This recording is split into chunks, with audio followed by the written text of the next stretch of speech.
Good morning Guntur. Good morning. Students ఎంతమంది ఉన్నారు? సరస్వతి అక్క.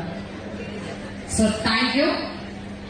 అంటే ఏమనిపిస్తుందో ఇప్పుడు అడగడానికి సమయం లేదు, ఎందుకంటే గురువు గారు అందరూ మాట్లాడాలని నాకు చేతులు వంపుతుంది, కాళ్ళు కూడా వంపుతాయి, మాటలు కూడా ఏం మాట్లాడుతున్నా తలబడతా అనమాట.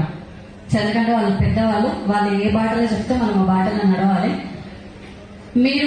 మీరున్నప్పుడు మేము ఎగ్జాంపుల్ గా కనబడుతున్నాం.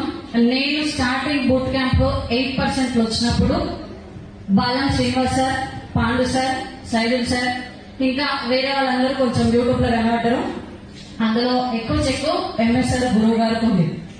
సో వీళ్ళు ఇంత అనుభవించి చెప్తున్నారు, మనం జాబులు చేస్తే లైఫ్ పెద్దగా మారదు.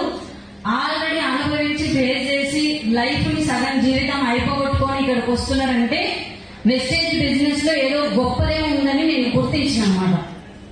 సో గుర్తించి పట్టుకున్నా కానీ చేయాల్సిన విధంగా చేయలే, ఉండాల్సిన విధంగా ఉండలే, మారాల్సిన విధంగా మారలే. ఎందుకంటే నేను చదువుకున్న కాలేజీ ఇల్లే నా ప్రపంచం, ఇంకా వేరే ఏం తెలియదు అనమాట. ఎదుటి వ్యక్తితో ఏం మాట్లాడాలంటే నేను వాళ్ళకి ఆన్సర్ ఇస్తే నేను వాళ్ళని రివర్స్ కొట్టినట్టు ఉంటుందంట. వాళ్ళు నన్ను మీటింగ్లు అన్నారు. సో నేను నా యాటిట్యూడ్ ప్రకారం నేనుంటే నాకు చెక్ అనేది రాలే, టీమ్ అనేది రాలే, ఏమీ రాలే. కానీ వెస్టేజ్ లో ఒక సిస్టమ్ ఉంటది, సక్సెస్ అయిన వాళ్ళు చేయి పట్టుకొని మీరు నడుస్తేనే ఖచ్చితంగా లక్ష్యాధికారులు అవుతారు అని అన్నారు.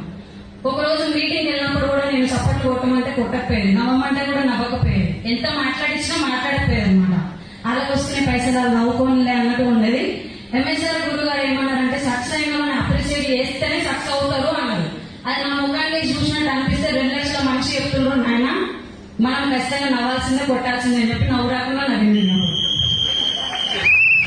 ఎందుకంటే లక్షలు కావాలని వచ్చినాం, డబ్బులు కావాలని వచ్చినాం.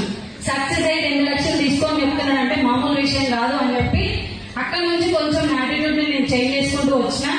వెస్టేజ్ లో ఎంఎస్ఆర్ అసోసియేషన్ లో మీటింగ్ ఎక్కడ ఉంటే అక్కడ నాకు పండుగ. ముఖ్యంగా బూట్ క్యాంప్ అంటే ఒక పెద్ద కన్నుల పండుగగా అనిపిస్తుంది నాకు. ఏదో దొరుకుతుంది, ఇక ఏం దొరుకుతుందో తెలియదని దొరుకుతుంది అంతే. ఫస్ట్ 8% ఉన్నప్పుడు వచ్చిన, 8% ఉన్నప్పుడు బోనస్ ఎంతనో మీకు బాగా తెలుసు, ఎందుకంటే నాన్ క్వాలిఫై లో బాగా అయితాం, అవునా కదా. సో తర్వాత ఒక 25,000 ఒక ఎల్ఓపి తీసుకొని వచ్చిన, తర్వాత 50,000తో వచ్చిన, తర్వాత 70,000తో వచ్చిన. మధ్యలో ఒక బూట్ క్యాంప్ ఇచ్చింది. 50,000 ఉన్నప్పుడు 50,000 రానోళ్ళు రావద్దు అని మీరు ఇక్కడే ఉండి వర్క్ చేసుకోండి. ఒక లైన్ వెళ్తుంది, ఇంకో లైన్ చిన్నగా మనిషి మేడం ద్వారా వస్తుంది అనమాట. ఎల్ఓపి దగ్గర దాకా వస్తుంది, ఇక్కడ ఉండి పని చేయని చెప్పి గురువు గారు చెప్పింది. లేదా నేను వస్తా అంటే బాగుంటుందా, నా చరిత్ర ఏంటనేది మొత్తం సార్ తెలుసు అని చెప్పి సార్ ఏం చెప్తే దాన్ని ఫాలో అవుతూ పోయినా. 70,000 వచ్చింది, 70 కాస్త 1,02,000 వచ్చింది, 1,02,000 కాస్త మొన్న లాస్ట్ టైం బూట్ క్యాంప్ జరిగింది కదా 1,45,000 వచ్చింది.